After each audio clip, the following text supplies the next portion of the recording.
The final American hostage whose body was held in Gaza was finally brought home last night. Itai Chen, an American-Israeli, was identified at the Tel Aviv Forensic Institute Abu Kabir after his body was discovered by Hamas and handed over to the Red Cross. He can now finally be laid to rest. ILTV's Devil Klein has more. Hamas claims that Itai's body was discovered in the Sajaiya neighborhood near Gaza City, a notorious Hamas stronghold and the grounds for fierce battles against the terror group during the IDF's incursion. Hamas handed the body of Chen to the International Committee of the Red Cross in Gaza City. The Red Cross later delivered the body to Israeli authorities before arriving at the National Forensic Institute for identification. Chen is the final American hostage whose body was held in Hamas captivity. Now, only 5 Israeli bodies and 2 foreign nationals remain. Staff Sergeant Itai Chen was 19 when he was killed in his tank defending kibbutz near Oz on October 7th, according to IDF intelligence. His body was taken into Gaza by Hamas terrorists and has been held for over 2 years. During these 2 years, Itai's parents, Ruby and Chagit Chen, despite being notified officially of their son's death in March 2024, have campaigned tirelessly for his return. Ruby and Chagit repeatedly met with visiting U.S. envoys, with Trump himself in the White House, and spent hours upon hours at Hostages Square, pleading for their son's return. Writing on X, Secretary of State Marco Rubio said, quote, "We honor his life, mourn his loss, and stand with his family." Matan Angrist, who shared a tank with Itai Chen and was returned from Hamas captivity alive, eulogized his fallen friend, saying, quote, "I haven't stopped thinking of you. You are finally home, my brother." Israel is now demanding that Hamas release all of the remaining bodies still held in Gaza, as per the U.S. brokered ceasefire for hostages agreement. Israel has so far complied with the guidelines of the ceasefire. Hamas, unsurprisingly, have failed on almost all of them. Democrats across the U.S. won a number of election victories yesterday as the party rallied against the policies of President Trump.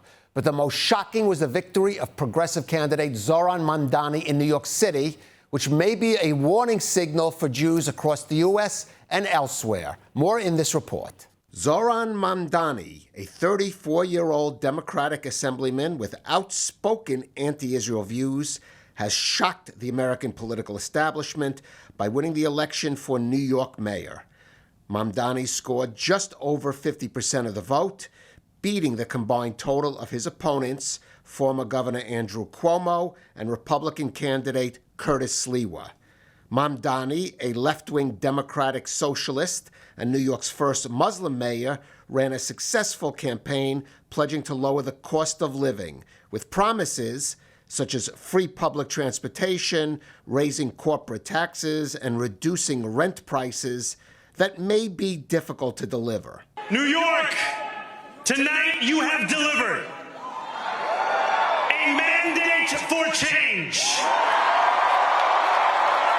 a mandate for a new kind of politics, a mandate for a city we can afford, and a mandate for a government that delivers exactly that. But it was Mamdani's stance on Israel that generated the most controversy. He has supported the BDS movement, refuses to recognize Israel as the Jewish state, and said he would have Prime Minister Netanyahu arrested if he stepped foot in New York. Yet those views didn't prevent him from winning in the city with the largest total population of Jews in the world, a worrying sign for Jews everywhere. Israel's Diaspora Affairs Minister, Amichai Shikli, sounded the alarm, writing on X, "New York will never be the same, especially not for its Jewish community. I invite the Jews of New York to seriously consider moving to Israel." And joining us now from New York City is Michael Rappaport. He's a well-known actor, comedian, and podcast host. Also, like me, a born and bred New Yorker, a proud New Yorker. But Michael, how are you feeling about your city right now? Well, first of all, I want to say hello to everybody in Israel and, all the people that I've met, all the people that are still suffering, and we still have people that need to come home akshav immediately. So I want to start with that. You know how I'm feeling? I'm disappointed that he won. I will do what some of the other people do. He's not my mayor. I won't call him the mayor. One thing that I thought about this morning was that, as Jewish people, we've been through way worse than this little liar, con man. And, we just have to continue being loud and proud and staying together. And we're going to be okay. I'm hoping for the best. I'm wishing him nothing but the best and the best of luck. And hopefully he does, good for everybody and make sure the city is safe and thriving. And, we'll see what it is. But for right now, it was disappointing for me. It was disappointing for a lot of people. I don't trust him. But like I said, I am hoping for the best and hoping that, he does a great job for everybody, not just, a few people. Michael, New York has something like 1.3 million Jews, largest single Jewish population of any city in the world. We don't know the figures yet. Some people are speculating it could be half, 50% he got of the Jewish vote. How is that in New York, the city like New York, so many residents and so many Jews apparently voted for Mamdani? There's a lot of confused Jewish people. There's a lot of people that need to, make sure they value themselves and value who they are and what they stand for and get informed and get, go to Israel. I suggest all Jews go to Israel. Well, let me ask you about go to Israel, because some ministers in Israel this morning, the Diaspora Affairs Minister is actually calling on Israel, on Jews in New York to move to Israel. Now, how do you react to that? Well, listen, I'm all for people moving to Israel. I'm all for Jews moving to Israel, but I am not for people being afraid and New Yorkers leaving New York in fear. I don't support that. I don't think it's a good precedent to set. I am all for if people want to come to Israel, beautiful, but I don't think it should be done out of fear, especially not now, especially not in New York City. We're not at that point by any means. It is our city. Jewish people are the fabric of New York City. We always have been. We've done so much for this community, and we're not going anywhere. I'm not being ran out of the city that I was born in because of some new mayor. He's gonna, he made a lot of promises. He said a lot of things, and he said, he's going to deliver a lot of things. And I think that his base and the people that voted for him are going to, get some reality real soon. And if New York's not safe, it's going to not be safe for everybody. Just because you voted for Mamdani doesn't mean you'll still be safe on the train.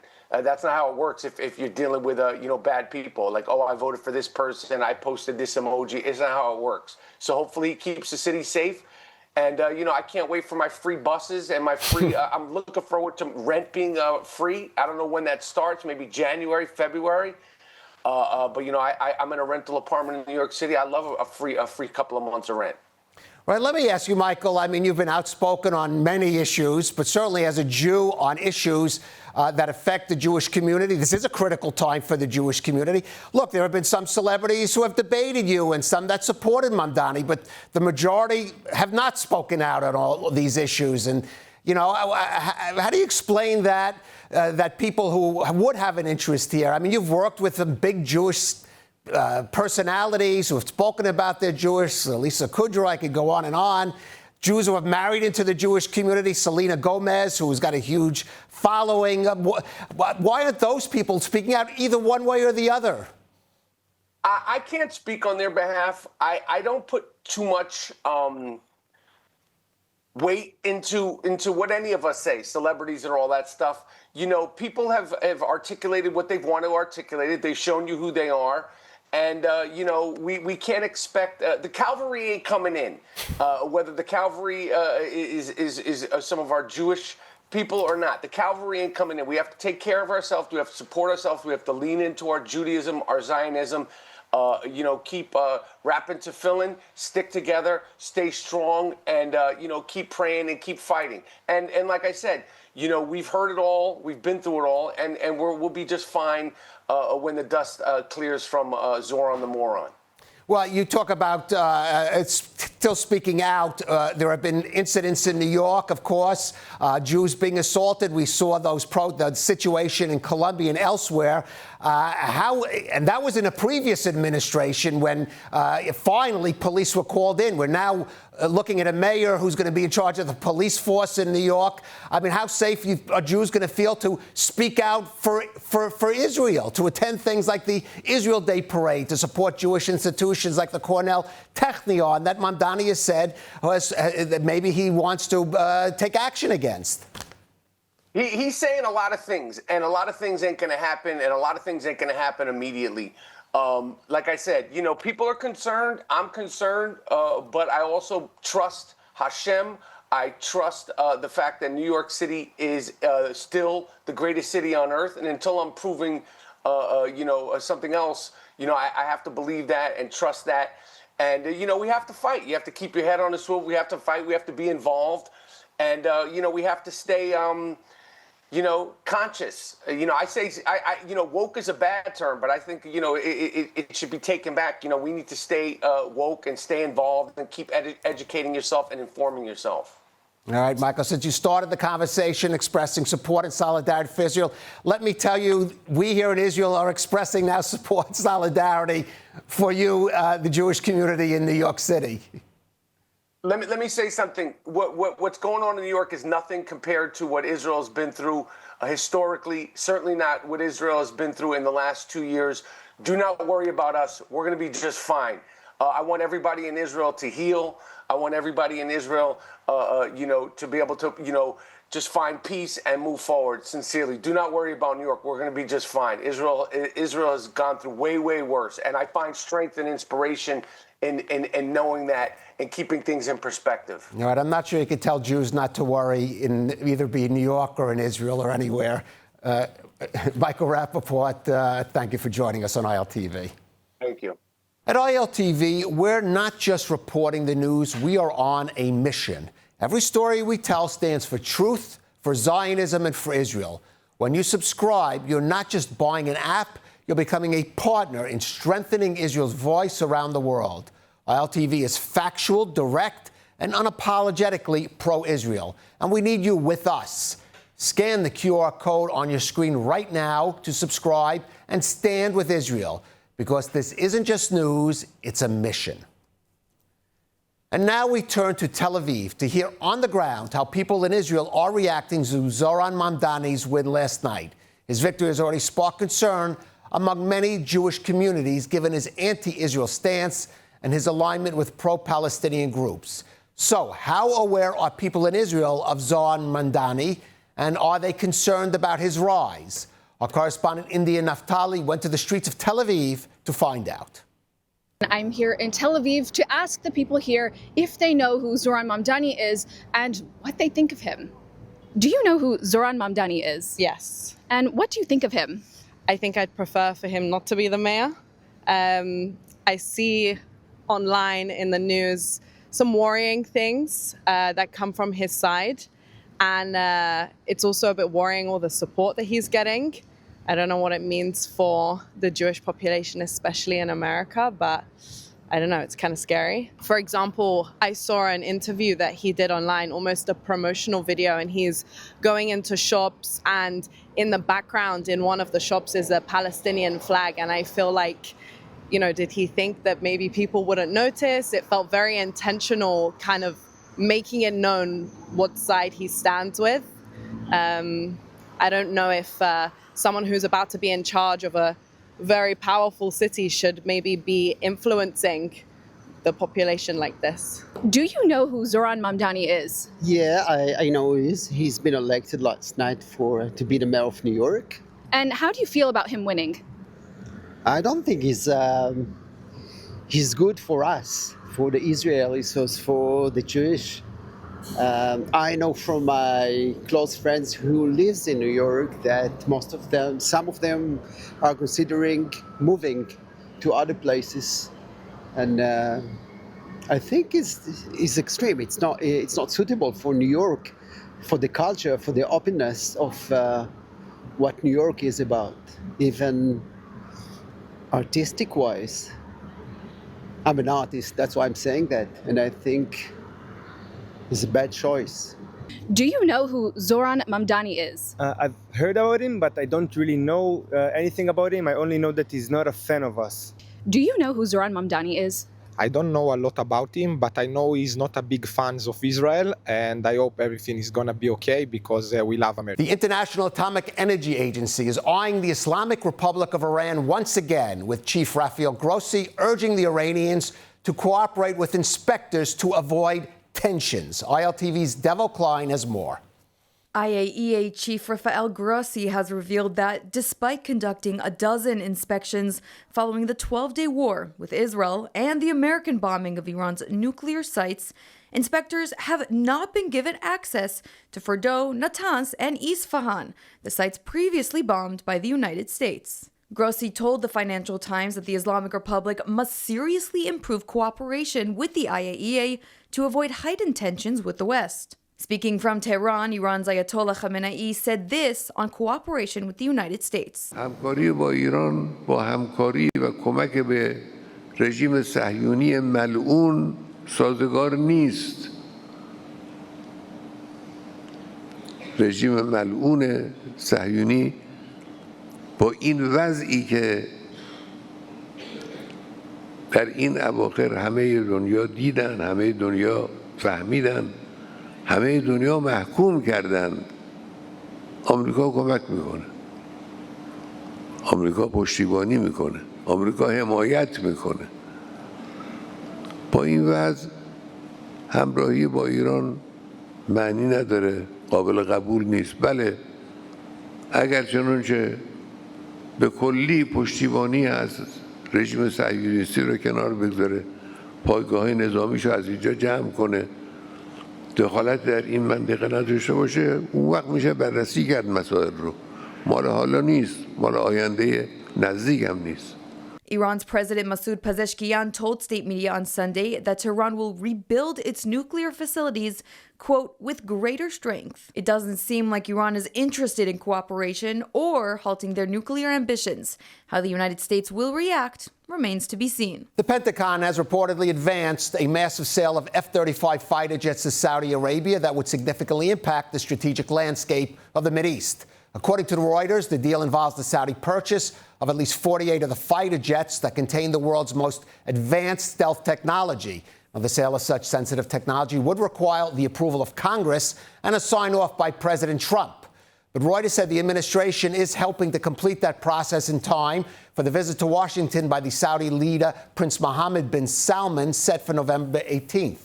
Previous administrations declined to provide the Saudis with F-35s, in part so Israel would maintain its qualitative military edge in the region. But President Trump has been more open to such sales. Last May, the U.S. agreed to sell the Saudis some $142 billion worth of arms, calling it the largest defense cooperation agreement ever done with a foreign country. Well, for more on this and other security news, we're joined now by Asher Friedman. He's the executive director of the Mizgov Institute. Asher, first of all, looking at broadly, the landscape of the Middle East seems on the verge of great change in the wake of the Gaza war, the ceasefire agreement. Let's look at the more positive side first. You've dealt a lot with the Abraham Accords. There's been a lot of talk that with the ceasefire coming in, we might see expansion of the Abraham Accords. Was that too optimistic? How realistic do you think that is now moving forward? Thank you very much for having me. It wasn't too optimistic. We're definitely seeing the revitalization of positive momentum around the Abraham Accords. Conversations that weren't happening while the high-intensity war were going on are happening now. But as I've always emphasized, long believed, the predictions of peace within Saudi Arabia, with Indonesia, within 2 weeks, within a month, those were far too optimistic. And it will take a process, I think, of 6 months, maybe a year, until we create the conditions for expanding the Abraham Accords. Right. So you talk about Saudi Arabia. Now this report that they may be getting these F-35s. We see deals being done with countries like Qatar that are even more problematic, certainly as regards with Israel. How concerning should that be to Israel as this process unfolds? So there are two critical issues related to the reported deal of the F-35s to Israel. One is, as you pointed out, the issue of the qualitative military edge. Now, one way of dealing with that issue is by increasing Israel's military capabilities and its cooperation with the United States on R&D, on advanced systems, on intelligence. And of course, Israel needs to make the argument vis-a-vis the administration from the administration, President Trump's perspective on America first. Why is it critical to preserve Israel's qualitative military edge from the point of view of America's critical interest in the Middle East? And I think a very strong case can be made.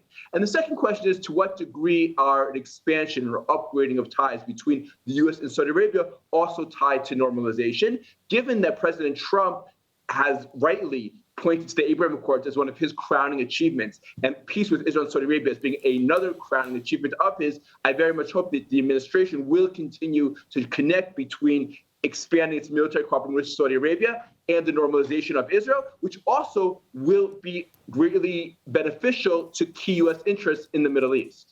Right, Asher, another development, we see some steps towards creating this day after situation in Gaza, this resolution being given to UN Security Council members by the Trump administration, talking about this international stabilization force that would bring the forces of Arab and Muslim countries into Gaza, into what is still a very delicate situation there. I want to ask you how you think that is going to impact both on the ground in Gaza and throughout the region, considering some of the countries that may be involved. In order for us to realize the vision of President Trump, we need a stable future in Gaza. If there's high-intensity fighting going on, there's not going to be a stable future. Now, the only way you get to a stable future is by demilitarizing Gaza, right? As long as Hamas has its arms, then anytime there's any kind of progress towards expanding the Abraham Accords, Hamas can literally blow that up by restarting a high-intensity war. Now, the question is this international stabilization force actually going to do the difficult and dangerous work of disarming Hamas? We saw Jordan's King Abdullah that said they were not going to do that. It is hard for me to see any Arab or Muslim force actually doing the very hard work of disarming Hamas. I think we should give it a chance. I think President Trump and Jared Kushner, Steve Witkoff have shown their ability to reach diplomatic achievements that nobody thought was possible. We should give it a chance. But if that fails in actually demilitarizing Hamas, then Israel needs to do that work. It will be difficult, but that's the only way to get to the peace and stability that can allow for the realization of this new Middle East. And I want to ask you about Iran, because we only had a report on its latest refusal to allow nuclear inspectors. All of these processes that we've been describing are antithetical to Iran's interests. How concerned has Israel, and I would say certainly Israel, the U.S. and the West, about the ways in which Iran could try to scuttle these processes? We have to remember that Iran has an open account with Israel. It was, even though, despite its rhetoric and its bragging, it knows very well that it took a huge blow during the 12-day war, and it's going to look for an opportunity to reassert its national honor by attacking Israel, by, God forbid, carrying out a major terror attack, either at Israel or an Israeli or even a Jewish target abroad. And Israel's decision makers, as we at the Miskav Institute have counseled them, absolutely must be monitoring this extremely closely to prevent such an outcome. Iran also, as you mentioned, does not want to see the expansion of peace between Israel, Saudi Arabia, the UAE, and that they are absolutely going to require very close coordination between Israel and Israel and the United States, in order to prevent Iran from undermining the possibility of expanding the Abraham Accords. All right, Asher Friedman, thank you for joining us on ILTV. Thank you so much for having me. Take care. And let's take a look at the weather forecast. Cloudy skies are expected around most of the country tonight, with temperatures reaching lows of 20 degrees Celsius or 68 degrees Fahrenheit. And tomorrow we'll see clear skies alongside high temperatures, with highs of 30 degrees Celsius or 85 degrees Fahrenheit. That's a wrap for today's news. For the latest update from Israel on all your devices, be sure to follow our ILTV channels and our new live channel. You can also catch us on Screen IL with 24/7 live coverage. Stay informed with the latest news straight from the heart of Israel. I'm Kalev Ben David. Be well, and thank you so much for watching.